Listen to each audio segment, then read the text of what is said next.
kasama natin si Master G po eh. So tara, let's G.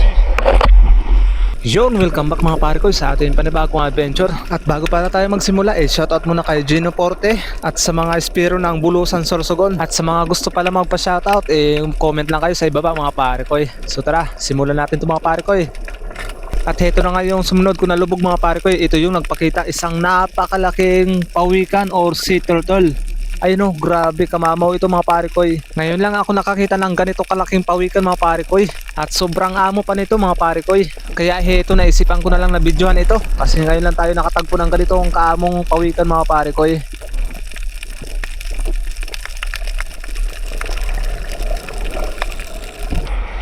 Grabe, napakalaki pawikan mga pare ko Kasabay, ano siya, sabay ano, leeg.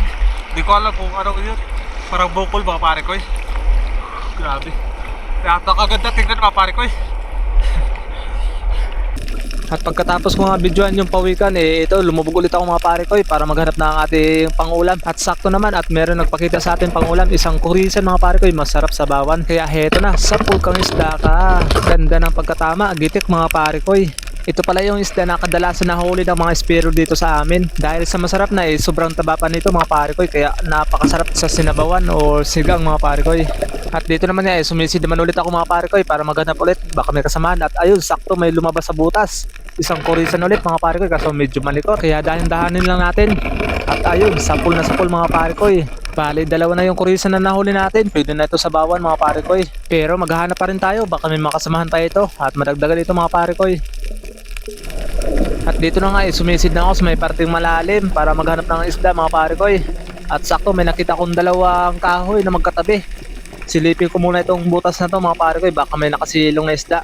At sakto nga mga pare ko may isang isda na malapad, indangan. Kaso tumagos dun sa kabila.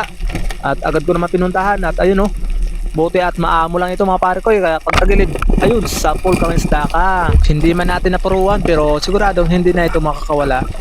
Ayun napakalapad na indangan mga pare ko masarap ito sa inihaw o di kaya prinito lang tapos may sausawan na maanghang mga pare ko Nako, panalo talaga mga pare ko At dito naman nung paahon na kami at may nasalubong akong isang samaral, malapad na. Ayun hindi na nabidyoan sa pagpana. Dahil sa sobrang labo hindi ko na naisipan buhay yung camera natin mga pare ko Baka kasi makawala pa itong isang samaral. Sayang naman kung makakawala napakasarap pa naman ito sa sinabawan mga pare ko At ito na pala yung huli kong nakuha mga pare ko At umahon na rin kami ng kasama ko.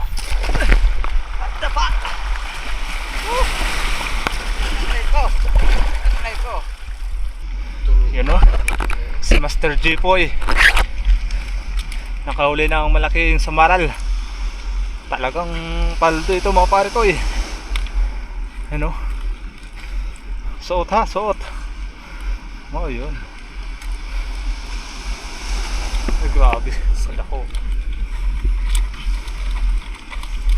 grabe grabe samaral yan solid.